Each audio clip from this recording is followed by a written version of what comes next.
If you knew what your true yes was and what your true no was in all areas of your life, would you be able to choose faster and easier? What futures would those choices create? Everyone is capable of connecting to their bodies in a way to have more exuberant and joyful living now and in the future. Now, here is your host of Choosing a Different Future with Siris. Hi, everyone. I'm Siris Raquel Rivas-Verdejo on Choosing a Different Future with Siris, and I'm really excited about today's topic. It's when kink or polyamory doesn't work. We had to reschedule this episode a couple times, and it's finally here. So thank you for your patience for this topic, and I'm excited to have y'all in the live chat. So come on in to inspiredchoicesnetwork.com/chat room so you can chime in, ask questions, and you can do it anonymously. Today too, I want to make sure that we're really going to get into the aspects of the show that are about communication and relationships. Our show is all where we are trying to choose something beyond what's been projected or expected of us, perhaps beyond the models or the examples that we've had in our lives. And there's nowhere where I've personally done this more than in my relationships, particularly with polyamory and being kinky and being all of these different things that we're going to get into. And I love chiming into people and chiming in to other people's perspectives and also hearing from people and having their questions, especially if you're kind of new and exploring this.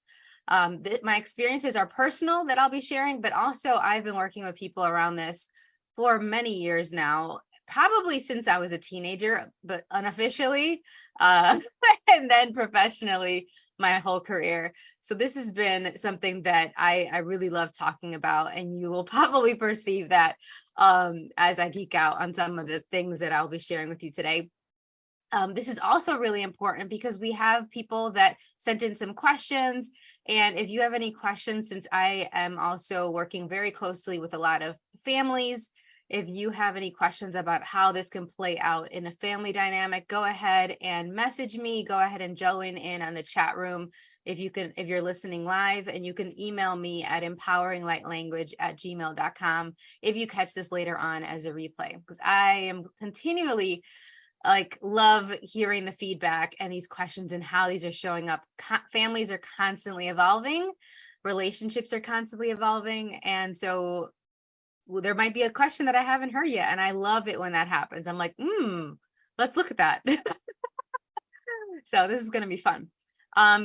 Just so you know as well, so thank you for all the great feedback in our last couple episodes. Thank you for a lot of the love and caring through all of the different family members passing that I've been mentioning to you. I really am proud of myself for continuing to show up for y'all and for this show, and for this to provide a space for me to have a sense of joy, to have a reason to get up and geek out about things. And it definitely helps with the grieving process and just with all of the stress that has been going on.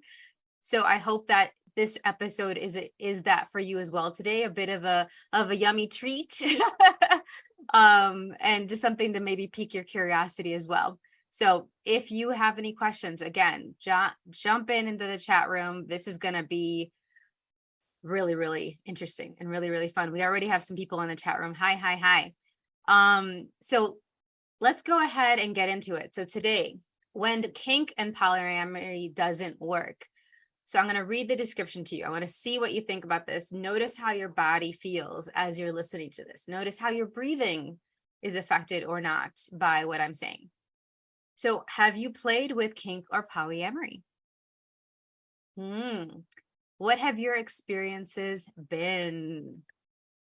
I'm so curious. And what do you do when a play scene goes awry or when there's a breakup in your polycule? And if you don't know what polycule is, we were going to get into it. If it often doesn't just affect you, these breakups, but multiple people, homes, or spaces. So it's important to have ways to navigate these situations with more ease. Preparation, self-awareness, and communication are all key to this, in addition to having a more informed and nuanced perspective beyond right and wrong or in good and bad. So in this episode, I will be weaving my personal experiences in here and what I've seen as a body relationship coach and a therapeutic energy worker. I'm going to discuss a framework for kink and polyamory that includes connection and conscious communication. And also, if you're willing, it'll also include how to create pleasurable, healthy, and fun. Is that allowed? I know. Fun, intimate encounters and futures beyond the complicated breakups. So, this is also coming from the Exuberantly You in Relationship series, which is a self-paced course that you can check out. And the information for that is in the episode page and also on my website at empoweringlightlanguage.com/exuberantly-you. Let's get into it. So what have your experiences been with poly and with kink? So I put them both here today in today's discussion because for me, they're very much a lot of overlap. There hasn't really been relationships I've been in where it's either one or the other after 2014. Before that, there's definitely kink. I've basically probably been kinky since as long as I can remember, since I was in middle school. I can think of different scenarios and things that I was really curious about and interested in that no one was talking about, that I was exploring on my own. And then as I got older and we're having more conversations with people, I was like, oh, I'm not the only one that's like this weirdo about this stuff. That's like a little bit different about these things. Okay, cool. Awesome. And after high school, actually, some of you know, we talked about this in the Is Polyamory for You episode. And if you haven't checked that out, check it out. But I remember asking my high school boyfriend, hey, I love you. And if you're out there, you know who you are. Hi. Hey, I love you. I absolutely adore you. And I can totally see a life with you. And I don't want our relationship to be the only relationship that I have for the rest of my life. So I remember talking to him in high school about opening things up, about us dating other people. And I had never seen that really in anybody, in any place that I knew. I had read some things about it.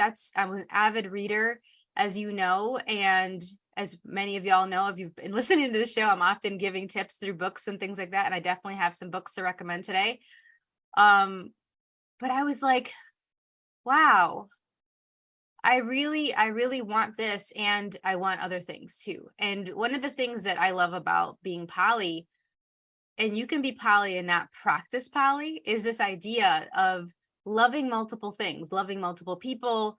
If you have kids and you have more than one kid, you're poly. I didn't know if you got the memo, but you're poly. Like, you love more than one person, you love more than one child. So you're capable of loving and having multiple loves in this way. Now, if you choose to do it or not, I don't have a point of view about it. It's totally your call. But I have a very inclusive definition or inclusive look at what polyamory is. It, at its truest form, it is loving multiple people and being in love with multiple people. And so I remember asking this of my high school boyfriend, and then moving forward, and we ended up breaking up, not related to this. We never really got to try out poly, but I had it in the back of my mind. And then the next relationship happened, and I would mention it, and they would be like, yeah, I'd like to explore it. But let's have a foundation in monogamy and know who we are and how we communicate first. And I was like, great, that makes sense. But then we would break up before I could explore it. So this pattern happened over and over again until finally I was like, I'm not going to wait anymore.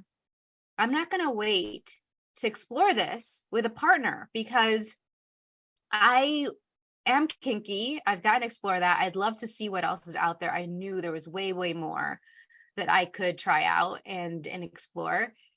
And I also was like, if I keep waiting for a partner to be ready, I may not ever get to do this. And this may be relevant to some of y'all, where you're interested, you're curious about this, and you're waiting for permission, you're waiting for their sign off, you're waiting for them to accompany you to your first event where you get to talk to other poly people or talk to other kinksters. And my advice on that is please don't wait. Please don't wait. You can go on your own. You can let them know who you met and what you talked about, and that might make it more likely for them to come at the next event. But at least you're not putting your life on hold. At least you're not putting this thing that you're curious about to the wayside for who knows how long. And next thing you know, you're like, wait, I never got to try this thing. I was really fortunate. I started dating at 11. Yes, I did. And I had all these wonderful people that I had monogamous relationships with. I'm very good at monogamy. No matter what type of relationship dynamic I'm in, I'm really good at whatever we agree upon. I like the guidelines, I like the communication. And just because you want something different or something more doesn't mean you're not grateful for what you have. And don't let anyone tell you otherwise. Now, how does this get into some of these breakups, some of these situations where things can go left? Well, fast forward, I started exploring kink in publicly more in different play spaces around Chicago. Chicago has a great kink scene. At any day of the week, you can go to some kind of event, either a munch, which is where you kinksters fully clothed in a public restaurant. They just meet up and they're eating and having drinks at a restaurant. That's why it's called a munch. Yum, yum, yum, yum.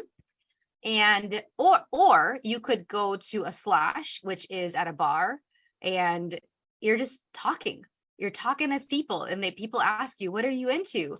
And you can let them know if you know, or you could be like, I'm not so sure yet. I'm just kind of figuring it out. And people meet you where you're at, and it's such a beautiful, welcoming, supportive space. I was super, super lucky to have started my more public kink journey in Chicago of all places, because it's just such a great city for that.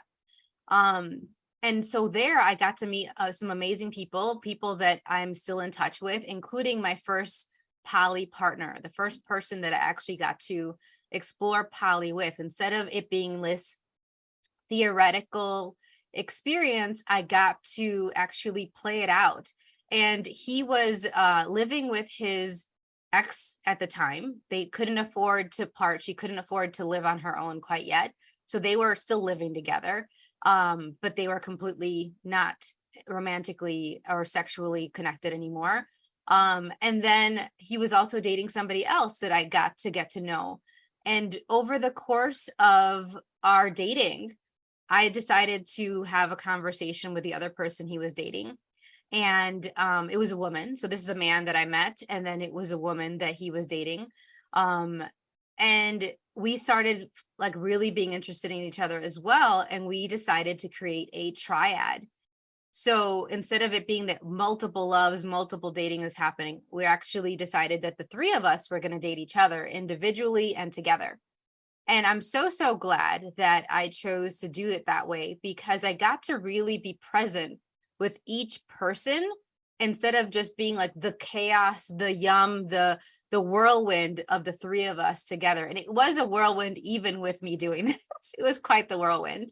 I was really grateful that I was able to know each person individually and really nurture each relationship.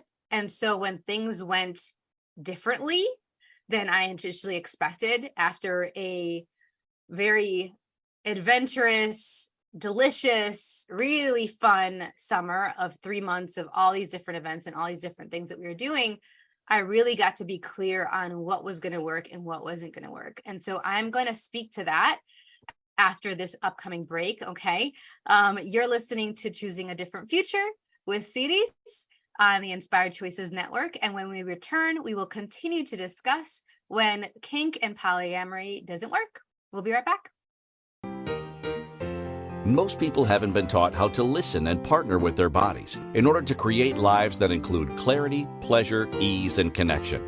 Tuning in to Choosing a Different Future with Siris, you'll receive tools, inspiration, and resources on how to use your awareness of bodies and energy to your advantage.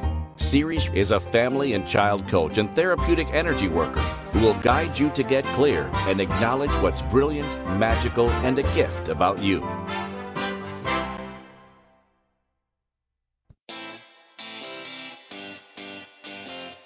Are you a subject matter expert? Are you here to share your expertise with an audience waiting to hear from you in only the way you can deliver? Are you ready to have your voice amplified across the airwaves? Inspired Choices Network has a global radio platform streaming to millions of people across the world. Professionally produced and supported by an accomplished team every step of the way, you can broadcast from anywhere in the world, knowing your voice matters, and we ensure it is delivered with ease and efficiency. Eager to hear your message, the world awaits. Contact us today to become an Inspired Choices Network radio host. Email become a host at inspiredchoicesnetwork.com. This is the Choosing a Different Future show with Siris. To participate in the program, join the live studio audience in our chat room at inspiredchoicesnetwork.com. Connect with Siris through her website, empoweringlightlanguage.com, or send an email to empoweringlightlanguage@gmail.com. Now, back to the program. All right, welcome back, everyone. I'm Siris Raquel Rivas-Verdejo on Choosing a Different Future with Siris. And today our show topic is when kink or polyamory doesn't work. Our show is brought to you by Protanden's Tri-Synergizer. Take advantage of the important contribution from every Protandan supplement. You get comprehensive benefits, including support for healthy aging, optimal cellular energy, improved mental focus, and healthy longevity. It's a level of benefits you can only get from teamwork. I love, love, love this product. I've been taking it for over 5 years, and it's been super helpful for me. I lost a ton of weight after taking it, water weight. I wasn't even planning on losing weight. It helped my kidney functioning. It helped me dissipate all the stuff from my liver from all of the different other supplements I've taken. It all is processed by our livers. All the antibiotics and the nose spray and the inhalers I was taking for so many years when I was rebuilding my immune system, all those residual things that are stuck in our bodies, it moved that all out. And my organs are definitely functioning better. And I know that with all of the oxidative stress of me working out so much, this really helps that because it clears 1 million free radicals a day with just one pill. So love, love, love this. It's amazing. And definitely check out our episodes page to find out more. And so before we went on the break, y'all, I was talking about my beginnings with poly, right? And we got some great comments in the chat. I'm going to read some of them. It says, I've seen a number of poly relationships crash and burn in horrible ways. I've also seen some healthy ones. I believe that a lot relies on communication, setting expectations, healthy boundaries, and willingness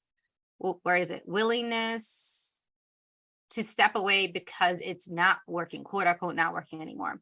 I prefer monogamy mainly because I cannot imagine trying to keep up with more than one. Laugh, laugh, laugh. Yeah, and here's the thing about that is a lot of people, because it's not as common yet, it's becoming more common. It's been discussed more than before. This has existed for the entirety of human existence, but now it's being discussed more.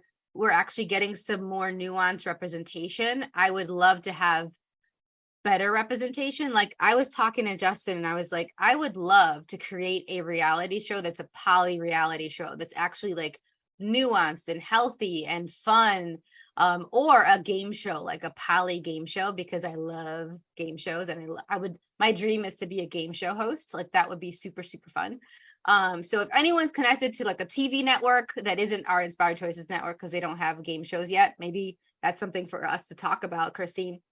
Then let me know because I would love to create that.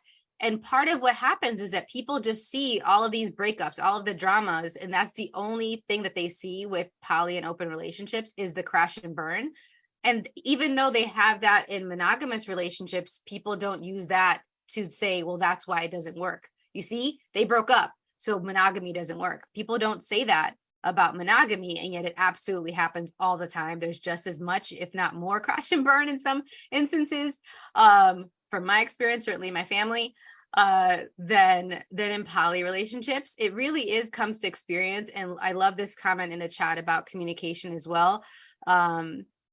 Says here, someone else said, a communication is great, but it also needs to come with understanding as well.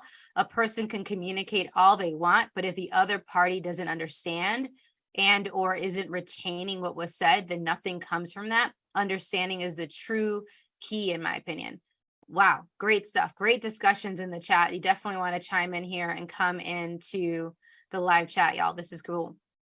Okay, I'm going to address some of the other things in the chat in a moment. So I was talking about my first triad. So here's what happens. It's interesting, and yet I think that the synchronicity is not a mistake. It's not like a coincidence at all, because right when I started the triad that same year was when I started doing different kinds of energy work than I had been doing before that. So it's like I had been doing Reiki, which was one of my first introductions and to energy work, and some shamanism, and then I started the triad and I got to learn about access consciousness and theta healing. This was all that same year. And so it was this huge up leveling in adding to the treasure chest that is my energetic tools. And so I got to then connect with myself and my body even more. And I think that's really, really important. In addition to what's been mentioned in our chat room by our awesome listeners, that if you aren't connected with your body and yourself, it's a lot harder for you to have the communication that so many people are chiming in about, saying that it's really important. Absolutely.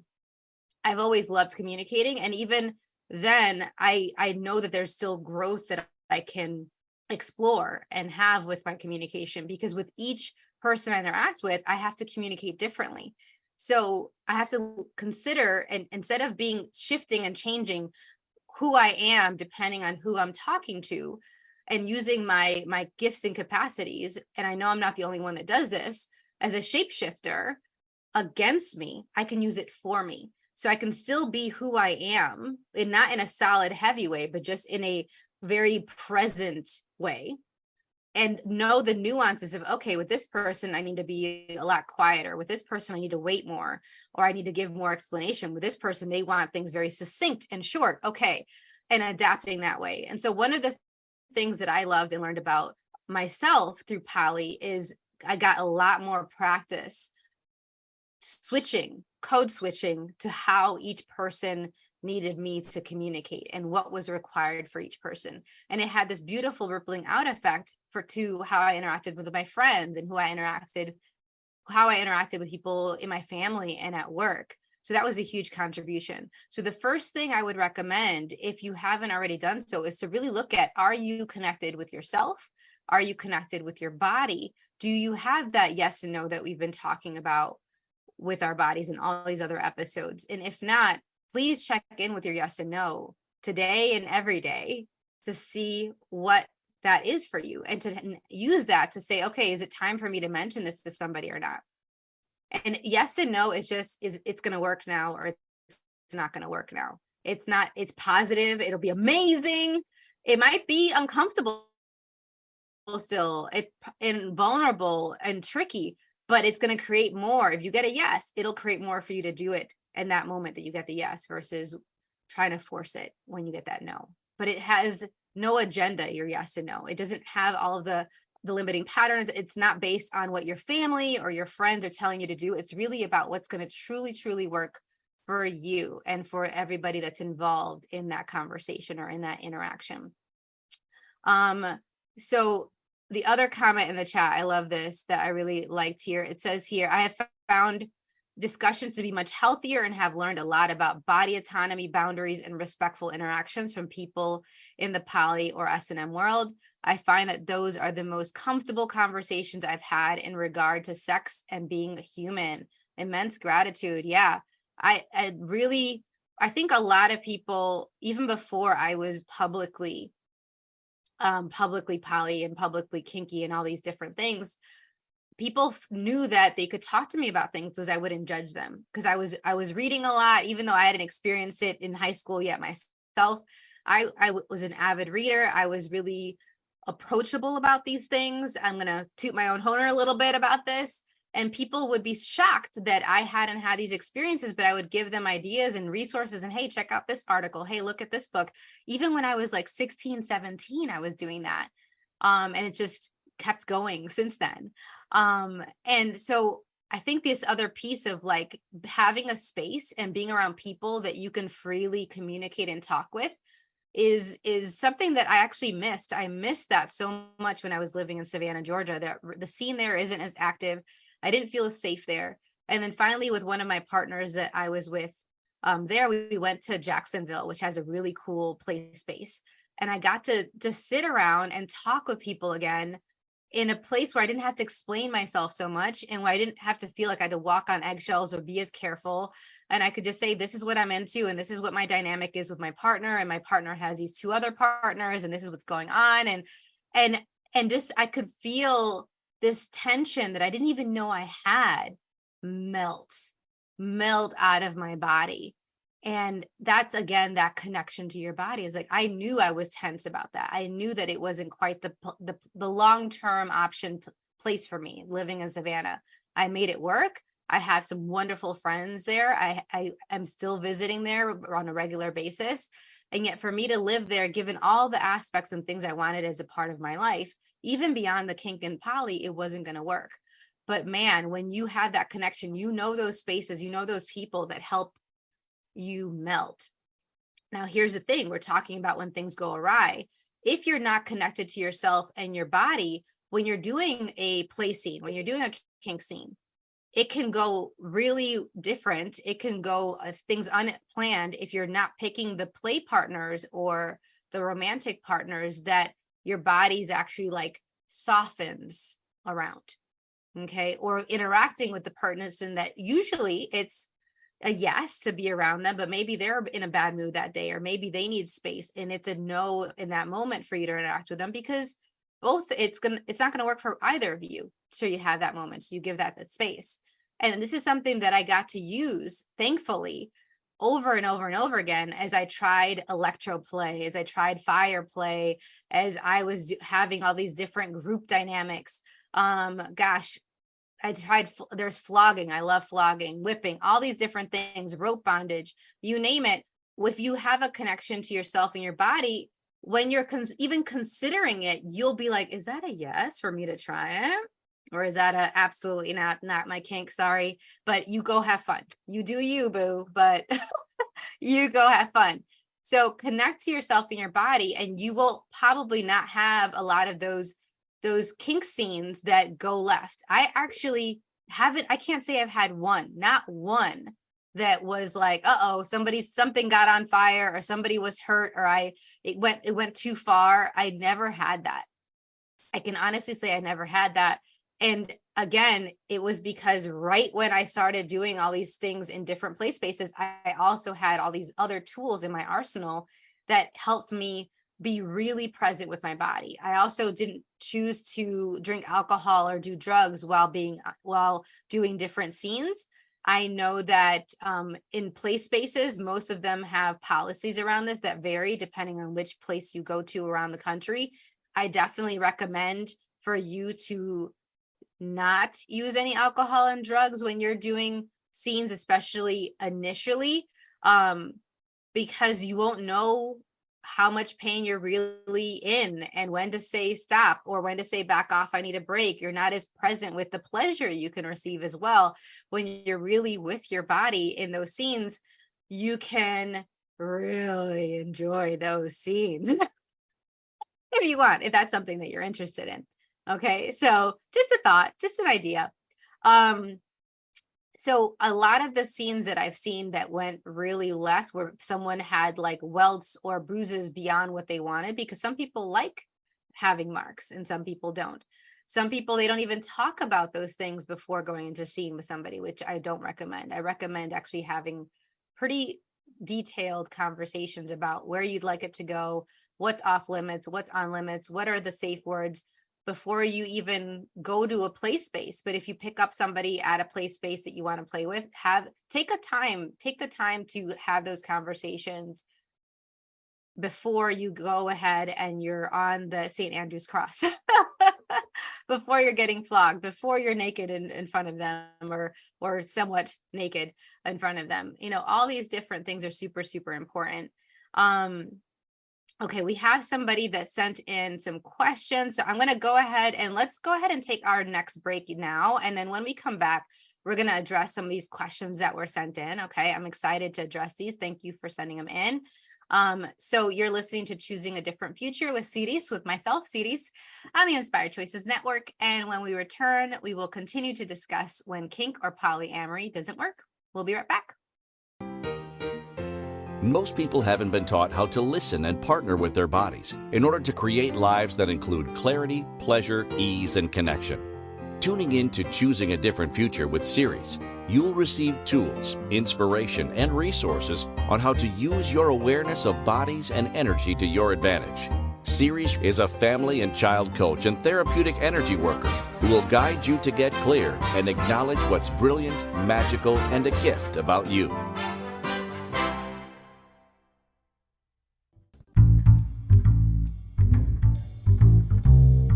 How wonderful would it be to carry your favorite Inspired Choices Network host with you throughout your day? Well, now you can. Inspired Choices Network now has its very own mobile app. Our free app offers live streaming shows, along with thousands of podcasts and TV episodes. Our shows cover a wide variety of topics. Whether you're waking up with us, carrying us through the day, and taking us to bed with you, we're always here for you to enjoy. We're easy to find. Just search for Inspired Choices Network in the Apple App Store or Google Play Store. This is the Choosing a Different Future show with Siris. To participate in the program, join the live studio audience in our chat room at inspiredchoicesnetwork.com. Connect with Siris through her website, empoweringlightlanguage.com, or send an email to empoweringlightlanguage@gmail.com. Now, back to the program. Welcome back, everyone. I'm Siris Raquel Rivas-Verdejo on Choosing a Different Future with Siris. And today our show topic is when kink or polyamory doesn't work. Wow, we're going all over the place with this one. I love it. But before we get to continue on, our show is brought to you by Protanden's Tri-Synergizer. Take advantage of the important contribution from every Protanden supplement. I love, love, love this product. I've been taking it for over 5 years, as I mentioned before. And so is my sister, my brother, my mom, my boyfriend. Like, everybody is taking this product right now.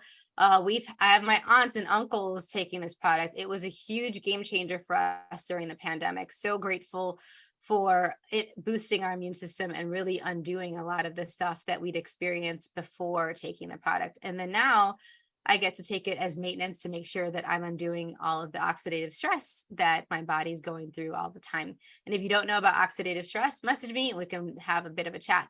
It's really important for you to know about. And go ahead and check out the episodes page or sirisrivas.lifevantage.com to check out the products there. Hopefully you're joining us in Chicago. We're going to be in Chicago Saturday, November 4th for the Awakening class. The theme is coming home to you, having more of you. And you can join us in person in Chicago. I would love it, or live streaming anywhere around the world. But you know you want to come to Chicago and play, right? You know you want to come and play. Yes, please do. So that's going to be really fun. We have a great space available. It's this really cool Airbnb that we're going to be that we've rented out for the class, and there's a lot of great shops around. So I'm really excited about that, and I get to hang out with my family and friends before and afterwards. So how does it get any better than that? We also have the Expansive Energies group. It's our self-care group. Go ahead and check it out. Our October theme is all about honoring and celebrating ancestral wisdom. And so we have this group Therapeutic Energy Work where we get to get coaching and we get to talk about all the things that come up, or not talk at all and just receive. And for those of you out there that are givers, that are healers, that are always taking care of other people, this is an opportunity for you to be in a group where you just get to receive for once and make sure you're prioritizing your self-care and filling up your cup so that you can be there for yourself and for others, even in a better way, in a more fulfilled way. And we have our Being a Different Possibility monthly calls. Our next one is October 23rd on family and money. That's a virtual call at 6 p.m. Eastern. And we're going to be talking about financial literacy and health. And then come live in Charlotte, North Carolina. We're having a meet and greet on October 29th. The information is also on our Facebook page. in our events. So check it out. You're going to have a great time. And I'm going to be dressed up in a costume for it because it's Halloween time, October 29th. It's pretty close. All right. So questions that were sent in. Loving this. Okay. So someone here said, okay, here it is. How do you deal with jealousy after a breakup? I'm jealous of the connection my partner had with his ex. I know he loves me, and yet there were so many things my guy did with his ex that he hasn't done with me, and it messes with my head. I don't know from this question what type of dynamic that you're in. So maybe because it's the poly kink relationship, you're open or poly, maybe you're monogamous, maybe you identify as poly, but you're not practicing yet. Whatever it is, this isn't unique to open and poly relationships. And so I love this question. Thank you for sending it in. This is something that can happen no matter what type of relationship dynamic you have. So one of the first things I want to know is, have you talked to your partner about how you're feeling, about what's in your head? I mean, maybe write it down first if you're worried about it being like blah, verbal diarrhea all over me, or not, it's going to be all over the place, or if you're worried about crying and getting overly emotional while you're talking about it. But I definitely, if you haven't already done so, talk about it and be really specific. A lot of people, when they mention these things, they're not as specific as they could be. And so it doesn't help the other person know what they could do, if anything, where this is coming from. If it's something that maybe it's about them not mentioning their ex, or them putting away those photos of them, or taking them down from social media, like what are those specific things that would make it easier for you? And see if your partner is willing to do that or not. They get to say no, but they can't say yes or no if you don't ask, if you don't talk to them about it. The other thing that I'm curious about is, what is it about the activities that make you jealous exactly, or is it that they had this relationship with this person at all?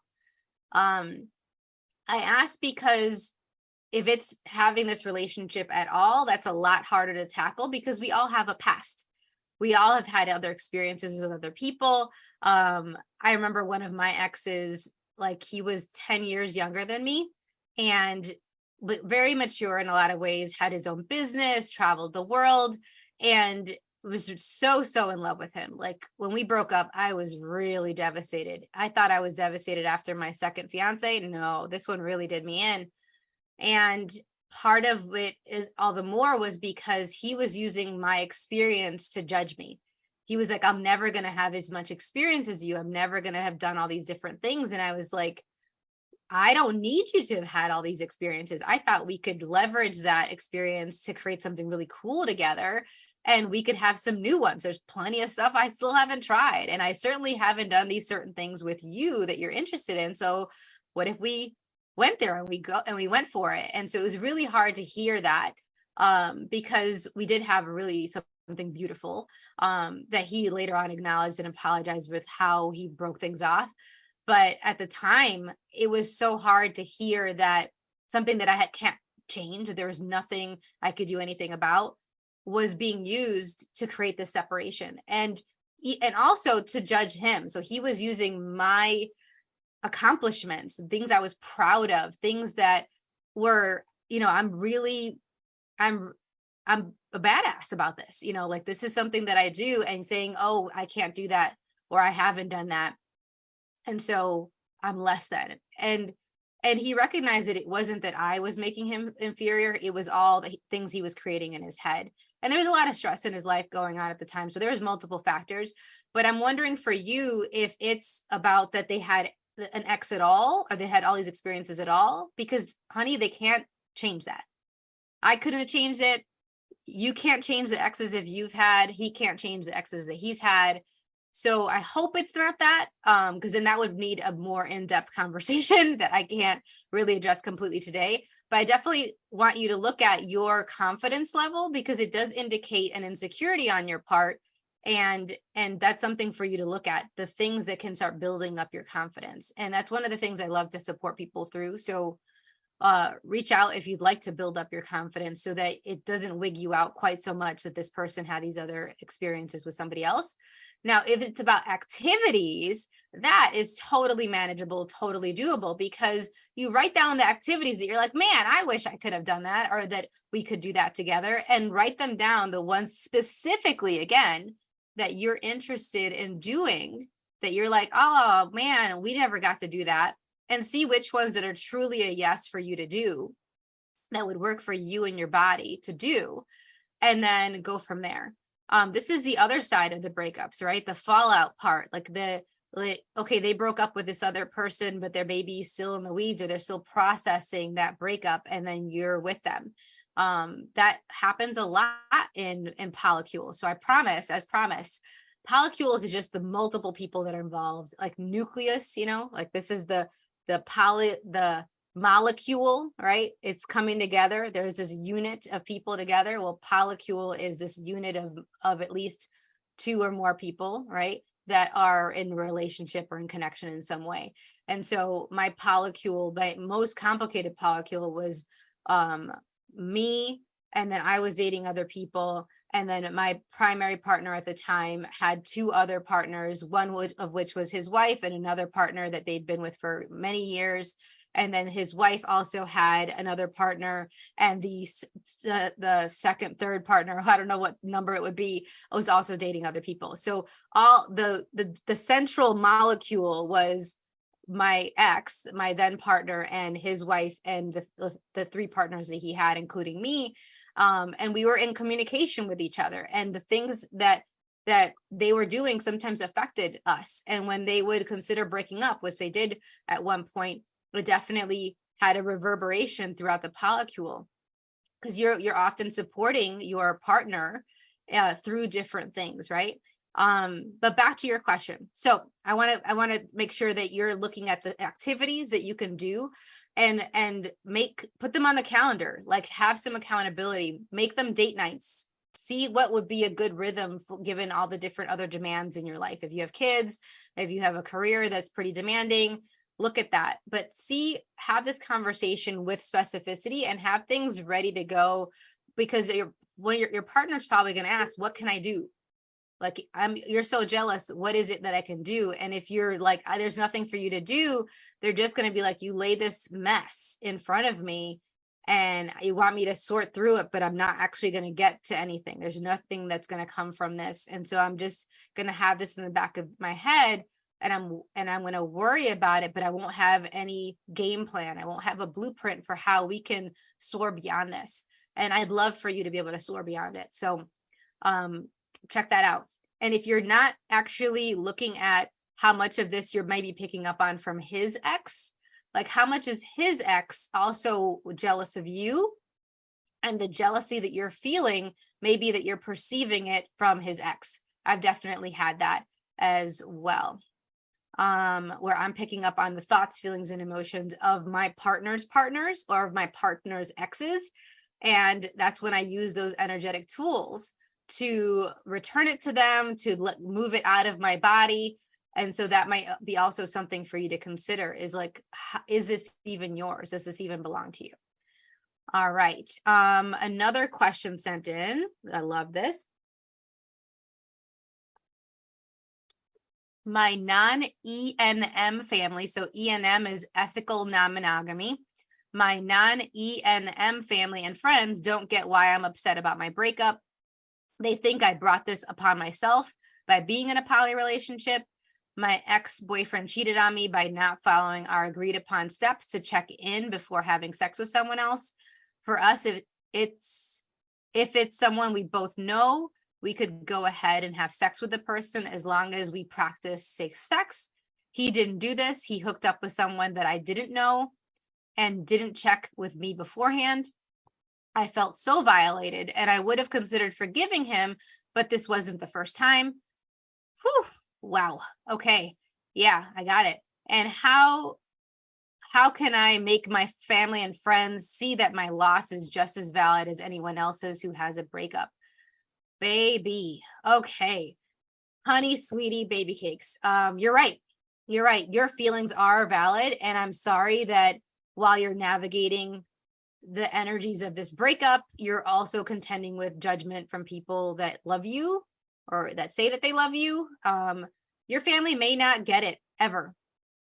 Like perhaps, yeah, maybe not ever. If that's not something that they're curious about or interested in, if they're not more open, if they're not asking like non-conclusive questions, like really open-ended questions, educating themselves about this, they may not ever get it. So I'm curious, do you have a support network of people that you can talk to that do get it, that are poly, that are kinky, that do understand where you're going through, that maybe from their own experiences, they might give you some tips.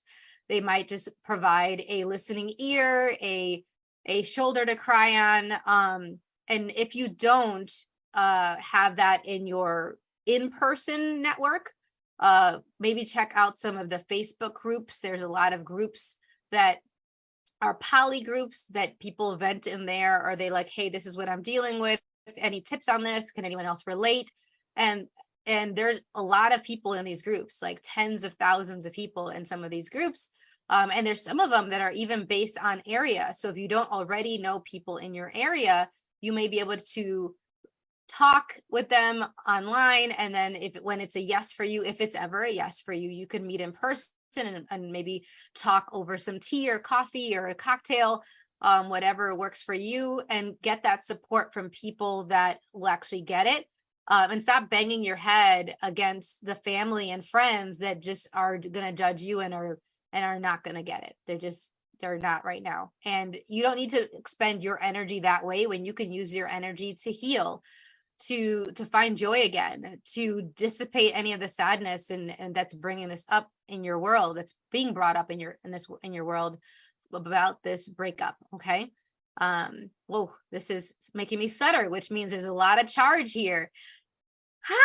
That's what it means when I stutter, y'all. It's usually I'm either really tired, but I'm not today because I got really good sleep, or I'm aware of some friction, some energy about whatever I'm saying. So I guess this is bringing up some stuff for some of y'all, and I hope that helps. The other thing I would also consider getting a non-biased therapist or coach, someone that you can talk to about this, and they can give you some tools and strategies for how to process your grief, how to go through the grieving process your own unique way, and to also handle your family. Because potentially if they're judging you about this, maybe they've been judging you about other life choices and things, and you may need to start having some healthier boundaries with them, or be able to communicate with them in a different way so that they can hear you, or that you can feel seen and heard, and you can respect yourself and them. And then also where it's knowing that it's not worth your time and energy, and you can reroute that to something else.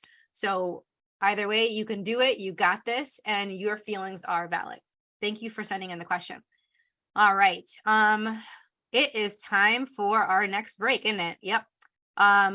You are listening to Choosing a Different Future with Siris on the Inspired Choices Network. And when we return, we will continue to discuss when kink or polyamory doesn't work. We'll be right back. Most people haven't been taught how to listen and partner with their bodies in order to create lives that include clarity, pleasure, ease, and connection.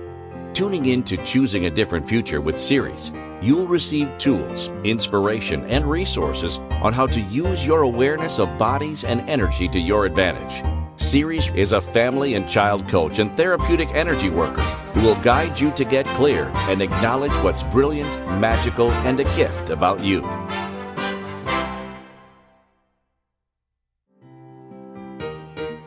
This is the Choosing a Different Future show with Siris. To participate in the program, join the live studio audience in our chat room at inspiredchoicesnetwork.com. Connect with Siris through her website, empoweringlightlanguage.com, or send an email to empoweringlightlanguage@gmail.com. Now, back to the program. Hey everyone, welcome back. I'm Siris Raquel Rivas-Verdejo on Choosing a Different Future with Siris. And today our show topic has been when kink or polyamory doesn't work. And we had some really fun comments. For the person who just sent in a question, there's a beautiful comment that I wanted to share with you from our live chat room. It says, ooh, sorry, your current person is not seeing it as quote unquote real. Or your current person isn't being seen as quote unquote real. So many people only take marriage and divorce seriously. Anything outside of that is quote unquote, well, it's not like they were married, as if a piece of paper and a ring are the line that regulates the feelings. Before I finish reading the comments in the chat, I just want to point out this person didn't say if they are married or not. And there's a lot of married, poly, and open people. So don't want to assume that this person is not married. And yet, even through that, they might have their trust violated, right? Even if they're married or not married. And you're right. The comment in the chat is trust in any relationship. I agree with that. May you find those that respect and can provide you the trust you need. Great. Excellent. Thank you.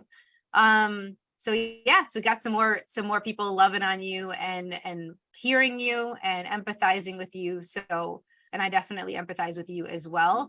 Something else I wanted to mention is that when you're in the polycules, we're mentioning that sometimes people are breaking up and getting back together with the same person or new people all the time. And so it also is about checking in with your own self-care, checking in with your boundaries, and having, before you open up your relationship, before you're doing poly with somebody, for you to talk about, and this is the communication piece, for you to talk about and then revisit after each breakup, after each date, periodically, on a regular basis, a truly regular basis. What are the rules? What are the guidelines? Because just because that's what it was at one point doesn't mean that's always going to be the case. And then also talking about what you would like to know about and hear about and process a person through, and what they need to go to those Facebook groups, to their other friends, to the family that understand, to process it. I unfortunately have had multiple people that I've been with where they were just totally throwing all of their stuff about the other partners onto me, and they wouldn't check on my bandwidth at the time, or they wouldn't check on if I wanted to know, if I was okay to know that. And even when I would say in the past, oh, I don't really want to hear about what you're doing with this person sexually, or I don't want to hear about when you guys are arguing about stuff, especially if it's something that's connected to me, and then they don't listen, that's not a good sign for future interactions with that partner if they're going to keep being in a poly relationship and dating other people, or being in loving relationships with other people. So definitely make sure that that's clear between everybody involved, because that can also make the different breakups that can affect a polycule all the more challenging. Okay. Yeah, thank you. Okay, someone here is asking about hierarchical versus non-hierarchical poly. Yeah, so it's not that it's easier or different to have a breakup when it's hierarchical or non-hierarchical poly. So hierarchical is there's usually a primary, then the secondary person, the tertiary. There's like the one that's like the top. There's the queen bee. If you date women, there's the queen bee. That's the person that's like your top, or maybe it's your wife is the person that you consider your primary. Your live-in partner is your primary, whoever that is, and then maybe the other people are at the same level or secondary, tertiary. That's hierarchical. And so that if there's a conflict in schedule, maybe it's the person at the top of the hierarchy that gets the dibs. Now, non-hierarchical is everybody's on even playing ground. And there's no one person that's above or more important or has a greater say in things than the other person in your life. Now, I've played with both. I definitely have my preferences on that. But one of the things that with playing with both is that a breakup is a breakup, and it's still going to need for you to give yourself time, for you to check in on what worked at that relationship and what doesn't before you move into the next one. Giving yourself a lot of space, and also talking with the people that were affected and seeing if things need to be reworked, and if the guidelines and your rules that you've been basing things off of have to change, or maybe they'll stay the same, but you're wiser now from knowing what's not going to work. So I don't think that is actually something where it's easier or harder to deal with breakups if it's a hierarchical or non-hierarchical poly situation. Thanks for asking. Okay. Yeah, awesome. So this is a great show, y'all. Next time we're going to be talking about self-care and communication skills for more joyful breakups. So I got some tips on that, and join us next Friday on that. This has been really, really cool. If you have any questions about anything, let me know. See you next time. Thank you for listening to the Choosing a Different Future show. Siris returns Fridays at 10 a.m. Eastern, 9 a.m. Central, 8 a.m. Mountain, and 7 a.m. Pacific on InspiredChoicesNetwork.com. Until then, keep choosing what will work for you and your body, your own unique way honoring what will work for you.